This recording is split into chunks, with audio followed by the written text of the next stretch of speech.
Good morning, family of God. I hope your week was successful. Evidently it was because you're here. I'd like to reach out to everyone in the online there. Say hi to everybody. Welcome. Welcome our guests that we have here today. I guess you guys been waiting for this, right? Or no? Part two, right? Yeah. Good. All right. Part two. All right, let's turn. We're going to go to Isaiah chapter 45 first because I want to lay a foundation here on the overall life of God's people, what we need to understand about Joseph and about his way of life and about our way of life as well, because God is with us as well as he was with them. In Isaiah chapter 45, we need to realize, it says in verse 6, it says, "So all the world from the east to the west will know that there is," what? "No other God." All right, that's pretty clear, right? I mean, once you start going east, then after a while you start going west. So that covers the whole circle, right? All right. So it says, there is no other God. He says, for verse 7 says, "I created light and I make darkness. I send good times and I send bad times.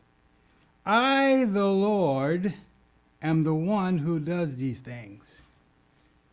So when you find yourself in a pickle and life is treated as giving you a curveball, just remember who's behind the curveball. God is giving you a curveball because he needs you to learn how to deal with curveballs. Okay? So as we continue examining Joseph's life, let us remember that God is in control of everything that happens to him and to us as well, because we have surrendered our lives to God through his Son, and all of us, or most of us, are baptized in Jesus' name. And once you do that, you know you give up your life, right? We do understand that, right? Okay. So let's jump into this. First of all, let me shut my phone off because I know how my luck is. I don't have any because I don't believe in luck. So let's just quiet this thing right now. All right. Let's go to, I also want to go to Psalms chapter 139, verse 15. It says, and this helps us understand, you know, you may wonder why I'm throwing this in there, but this helps you understand and helps me understand that God is with us before we even born.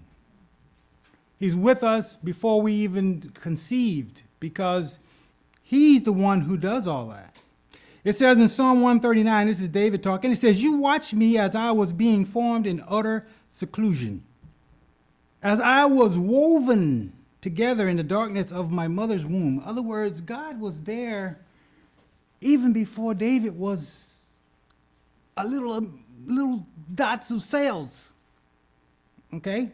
And he says here in Psalms 139, verse 16, "You saw me before I was born. Every day of my life was" what? "Recorded in your book." Do you have a book? I'm sure each and every one of us here has a book. A book for your name. Your name is on that book. You got a book. You got a robe. You got rewards. And God has things in that book that he wants you to accomplish. So as we read about Joseph's life, we're going to pull out some of the things that God wanted him to accomplish. It says, "Every moment was laid out before a single day had passed." Every moment was laid out. This is how thorough God is. Okay? This is how thorough he is. So let's jump into Joseph. Genesis chapter 39, verse 1. It says, "When Joseph was taken to Egypt by the Ishmaelites, traders, he was purchased by Potiphar the Egyptian, the Egyptian officer. Potiphar was the captain of the guard for Pharaoh, the king of Egypt. And the very next verse 2 says, the Lord was with Joseph. All right. Sold into Egypt by his brothers. That's bad. But now he's sold to the police. Wow, man, that's even worse. Okay? But look what he says here. So he says, so he succeeded in everything he did, as he served in the home of the his Egyptian master. Verse 39, verse 3. Potiphar noticed this and realized that the Lord was with Joseph, giving him success in everything that he did. I wonder how Potiphar knew that. And then it says, this pleased Potiphar. So he soon made Joseph what? His personal attendant. In other words, he made him the top chief. He put him in charge of his entire household and everything he owned. How did Potiphar know that the Lord was with Joseph? Let me ask you that. How did he know? I mean, you got to remember now, this is Egyptian. This is an Egyptian culture. They don't have the knowledge of Abraham, Isaac, and Jacob. Okay? Did Joseph let his light, his righteous way of thinking and his living reflect in all that he put his hand to? Ooh. Think about that. Let's go to Colossians 3, verse 22. Paul talks about this. He says, slaves, obey your earthly masters in everything you do. Try to please them all the time, not just when they are watching you. Okay? Serve them sincerely because you what? You reverence your reverent fear of the Lord. Is this what Potiphar was seeing? Ask yourself that question. It says here in verse 23, work willingly at whatever you do, as though you were who? Working for the Lord rather than for people. This I try to do on my job. Okay? I really do. It's tough because people are far from God. But if they can see that light shine in your eyes, in your work, in your behavior, it makes a real big difference in how they treat you and how you minister to them. In 24, it says, remember that the Lord will give you an inheritance, Maurice, as your reward, and that the master you are serving is Christ, not man. In other words, when you do things according to what God wants you to do, and you doing it God's way, you're serving God. You may have a man there as over you, but you're serving God. Okay? Verse 25. He says, but if you do what is wrong, okay, you will be paid back for what is wrong, for what you have done. Why? Because God has no favorites. God has no favorites. Okay? Back to Joseph. It says, for the day Joseph was put in charge of his master's household and property, the Lord began to bless Potiphar's household for Joseph's sake. Okay? For Joseph's sake. This is a win-win situation. All right? This is a win-win situation. Potiphar is being blessed because he hired Joseph. Joseph is being blessed because he's doing a great job and God loves what he's doing. So God said, I'm just going to bless everything. And that's beautiful. That's a beautiful thing. It says here, Potiphar household for Joseph's sake. It says, all his household affairs ran smoothly, and his crops and livestock flourished. Okay? This is great. This is great. This should be an example for all of us on our jobs. And in Genesis 39:6, it says, so Potiphar gave Joseph complete administrative responsibility over everything. He owned everything he owned. With Joseph there, he didn't worry about a thing. He didn't worry about a thing. It says, except what? The food that he ate. Joseph was a very handsome man and well-built young man, too. I think I got a prop of that somewhere. There he is. Is that him? Yeah. He was a studly guy. Handsome guy, right? I mean, he even wore his trials, you know, where that thing around his neck when he was carried into Egypt left a scar there, so you can see that he's a hard-working brother. I just sit here and I think about this sometime, and I see how God pulled this man up. And he didn't pull him up all at once. He pulled him up little by little so that he can appreciate what God does for him, and he can also teach others as he come along the way. Here we must remember what God told Abraham. In Genesis chapter 12, verse 2, he said, I will make you into a great nation. I will bless you and make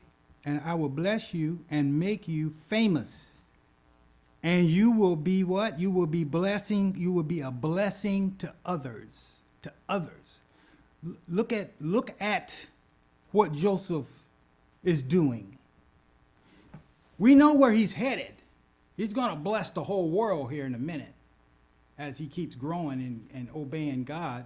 Because if it wasn't for Joseph helping Egypt with the famine, would have been great loss in the world. But it's also helping them on the local level, down to the normal household. It says, I will bless those who bless you, and I will curse those who treat you with contempt. All the families of the earth will be blessed through you. This is the promise that God made to Abram. Okay? I didn't say Abraham because he wasn't Abraham yet. He was Abram here. So God made this promise to Abram, and he kept that promise because that promise was passed down from generation to generation. As you'll see as we get to the end of this, it might be in part 3. Okay?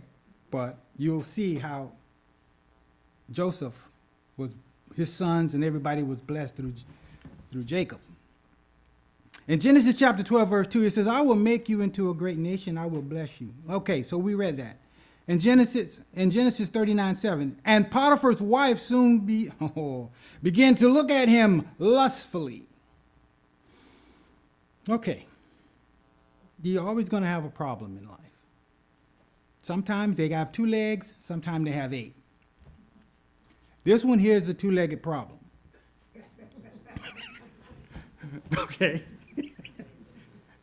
Okay. And you gotta feel for the guy because he's caught in a rock and a hard place. It says, come and sleep with me, and as she demanded. It wasn't an ask. It was a demand. So we see who has the authority here. Okay?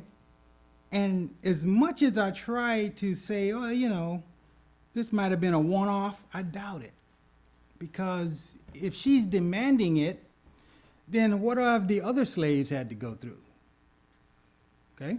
This is just me thinking here. But Joseph refused. Look, he told her, my master trusted me with everything in his entire household. What a gentleman. What a gentleman. No one, he says here, has more authority than I do. So first of all, he's telling her, I have the authority over the house because your husband gave me that authority.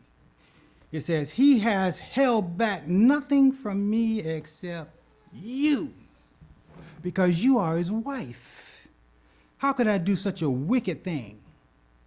It would be a great sin against God.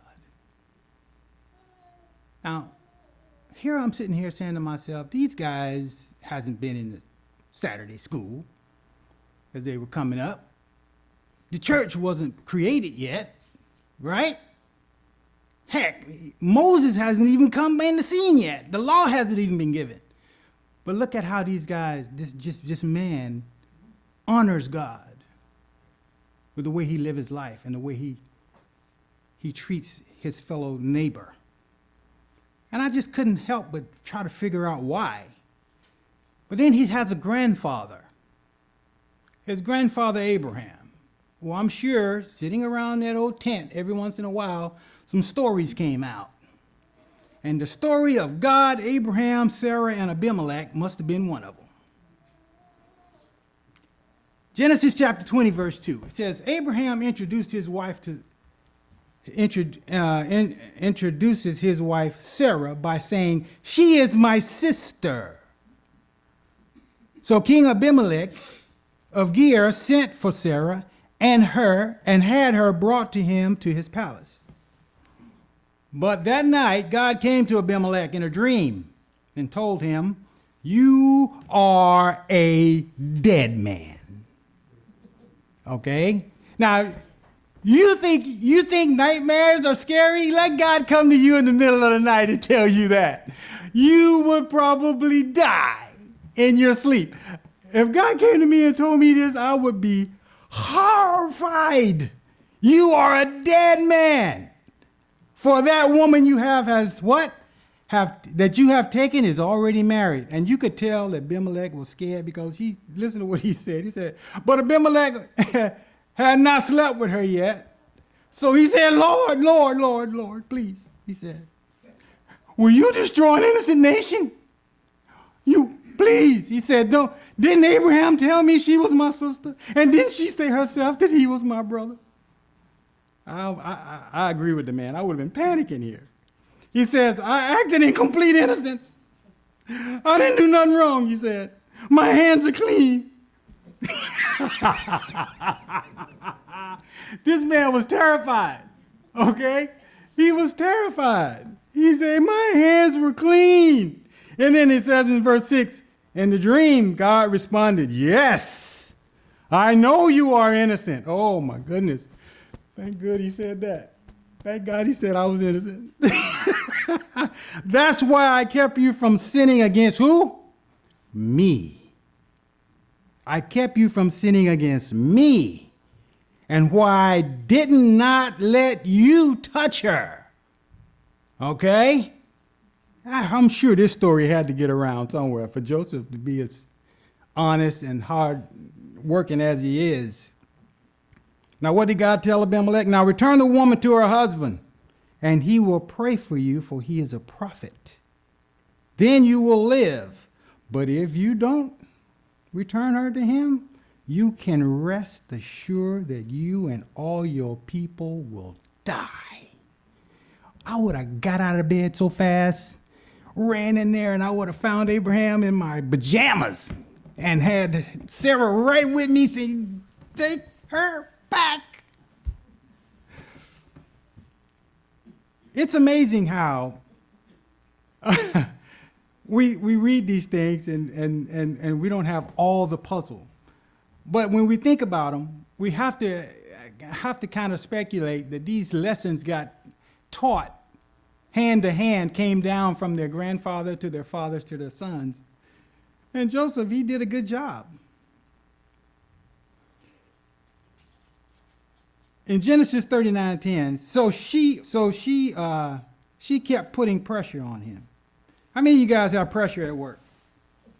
I got pressure. You got pressure? Kept putting pressure on Joseph day after day. This job just turned to a problem. But he refused to sleep with her, and he kept out of her way as much as he possibly could. All right, but one day, however, no one was in the house. No one else was around when he went in to do his work. She came and grabbed him by his cloak, demanding, "Come and sleep with me, Joseph." Joseph tore himself away from her and left his cloak in her hand and ran out of the house. You can't punch her. She's your boss's wife. It's like you can't tell your boss because that's his wife. So you're kind of stuck in a real pickle. When she saw that she had hold his cloak. She was holding his cloak, and he had fled. She called out the servants, and soon she just went viral. She just said, soon all the men came running. Look, look, she said. My husband has brought this Hebrew slave here to make a fool of us. He came into my room to rape me, but I screamed. How do I shut this thing off? She said, I screamed. When he heard my scream, he ran outside and got away, but he left his cloak behind with me. She kept this cloak with her until her husband came home. How do you deal with this? How do you deal with this? Well, I found a way to deal with it. Ecclesiastes 10, verse 4. Very easy, short verse, but it has a lot packed into it. It says, if your boss is angry at you, don't quit. A quiet spirit can overcome even the greatest mistakes. Okay? If he would have took off and ran, he would have looked guilty. Am I right? If he would have started arguing and fussing back, it would look like he was trying to defend himself. So he didn't say a word. He was like the sheep that was brought to slaughter. He didn't open his mouth. And I guarantee you, everybody in that household was like, yeah, right. Joseph tried you? Yeah, she tried this with me. Yeah, I'm pretty sure they knew what was going on. Maybe Potiphar didn't, but I bet you the household did. In 39:17, then she told her story. It says, that Hebrew slave you brought into our home tried to come in and fool around with me, she said. But when I screamed, he ran outside, leaving his cloak with me. Potiphar was furious, and of course he would be. I mean, that's his wife. When he heard his wife's story about how Joseph had treated her, he was upset. So he took Joseph and threw him into prison. Now, yeah, I'm saying to myself, that was good. Prison would be good right about now, because I prefer to be in prison than to work for Medusa. Right? Prison sounds pretty good right about now. But, considering where he was, I mean, the man had a great job. He was going places, but, you got to go back to what we said when we first opened up. God allowed these things to happen because he's doing things. He's moving things. He's making things better for you, even though they don't look good. Remember, we all know the walk, but when it's time to walk the walk, it's a lot difficult. It's a lot more difficult. So Potiphar threw the man in prison. It says, Potiphar was furious when he heard the story. So Joseph, he threw him into prison where the king's prisoners were held, and there he remained. Verse 39, the kicker again, 21. But the Lord was with Joseph in the prison and showed him his faithful love.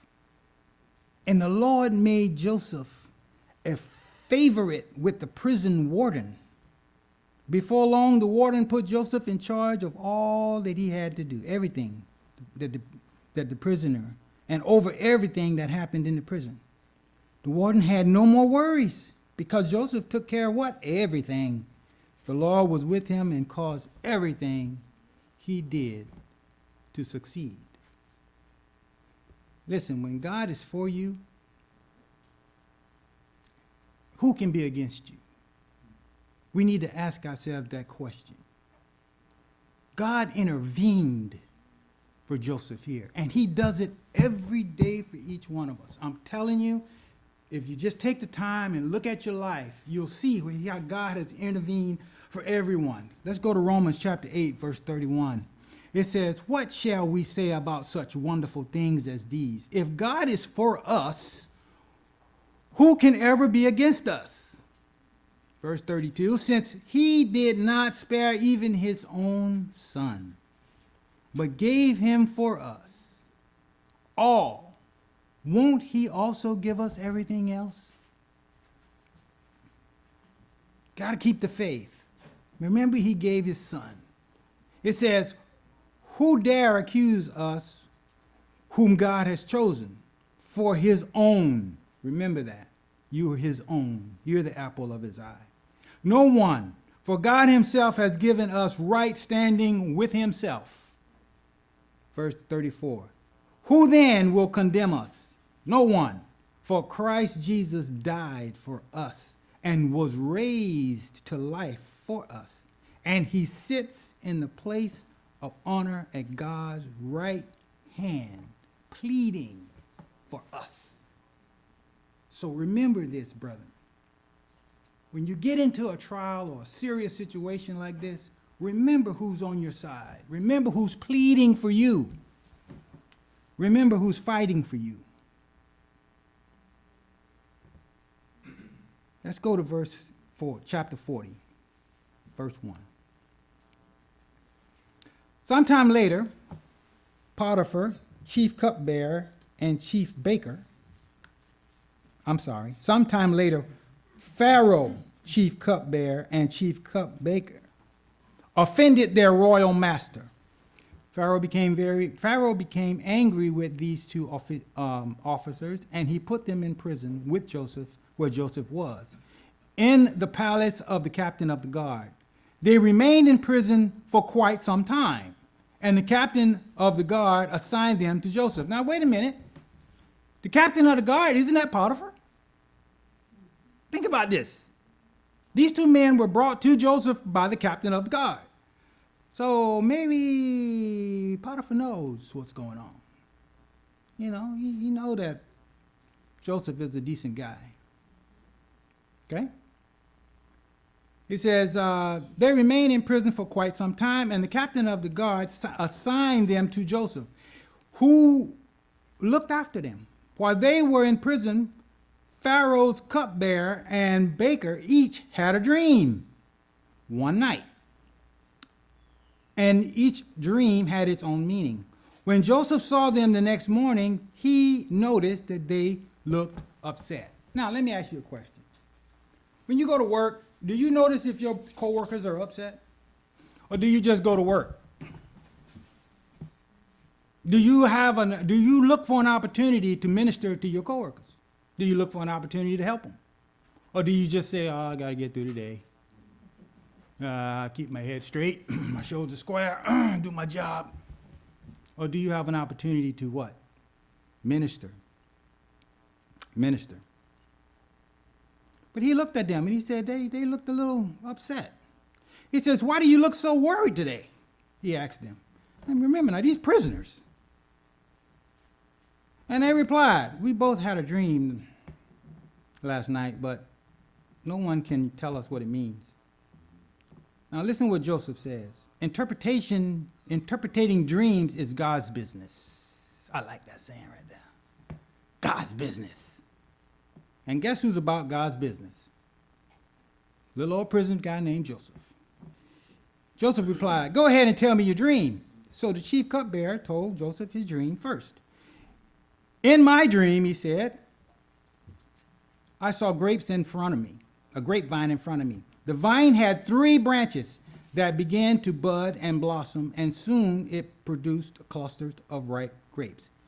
I was holding Pharaoh's wine cup in my hand, so I took a cluster of the grapes and squeezed the juice into the cup. Then I placed the cup in Pharaoh's hand. This is what the dream means, Joseph said. 3 days. The 3 branches represent 3 days. Within 3 days, Pharaoh will lift you up and restore you back to your position as chief cupbearer. That's good news. That's good news. I'm sure the cupbearer was really happy to hear that. And please remember me. This is what Joseph told him. Please remember me and do me a favor. When things go well for you, mention me to Pharaoh, so that he might let me out of this place For I was kidnapped from my homeland and the land of the Hebrews, and now I am here in prison, but I did nothing to deserve it. So Joseph here was trying to open a door for himself. But you got to remember, God has to open the door. We can't do it. A lot of times we try to open our own door. You remember Sarah and Hagar trying to solve a little baby problem?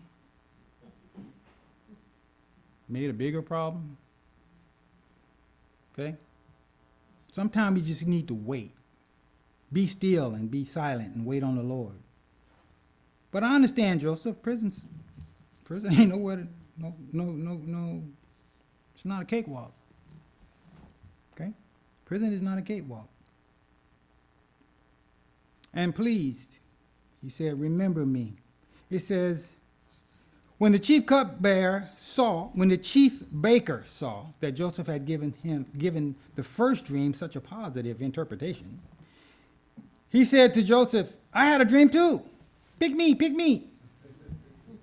He says, my dream, there was 3 baskets of white pastries stacked on my head. The top basket contained all kinds of pastries and goodies for Pharaoh, but the birds came and ate them from the basket on my head. And this is what the dream means, Joseph told him. 3 days. He says the 3 baskets also represent 3 days. 3 days from now, Pharaoh will lift you up and impale you on a pole. Then the birds will come and peck away your flesh. Boy, that was tough. I got depressed just reading that. I was like, wow, that really don't want you to believe in dreams. All right? But sometimes the truth is bitter, and you got to take the bitter with the sweet. 40:20 says, Pharaoh's birthday came 3 days later, and he prepared the banquet for all his officials and staff. It says he summoned his chief cupbearer, and he also what? The chief baker, to join the other officials. He then restored the chief cupbearer to his former position so he could, what? Once again, hand Pharaoh his cup. But Pharaoh impaled the chief baker, just as Joseph had predicted when he interpreted his dream. Pharaoh chief cupbearer, however, forgot all about Joseph and never gave him another thought. Now that's tough, but it's not your time yet. You gotta remember, sometimes we feel like we have been waiting a long time for God to answer our prayers. Well, we must be patient and trust in God's perfect timing. If you don't believe me, read Esther. The timing in Esther is so flawless and so precise and so on point that if one jot or tittle is out of the way, the whole thing will fall apart. Hebrews chapter 12, verse 6, it says, for the Lord disciplines those he loves, and he punishes each one he accepts as his children. Okay? Verse 7 says, as you endure this divine discipline, Maurice, Joseph, remember that God is treating you as his own children. Whenever it says, whoever heard of a child who is never disciplined by his father? Okay? If God doesn't discipline you as he does all his children, it means that you are an illegitimate and you are not really his children at all. Think about that. You walking around and you ain't having no trials, the devil love you. Okay? Hebrews 12:9. It says, since we respect our earthly fathers who disciplined us, shouldn't we submit even more to the discipline of our Father of our spirits and live forever. We got to remember that we have to do things on God's time. We gave our life to him when we got baptized, and we said, my life is yours. I submit to you, I'm a living sacrifice. And with that, you got to wait for part 3.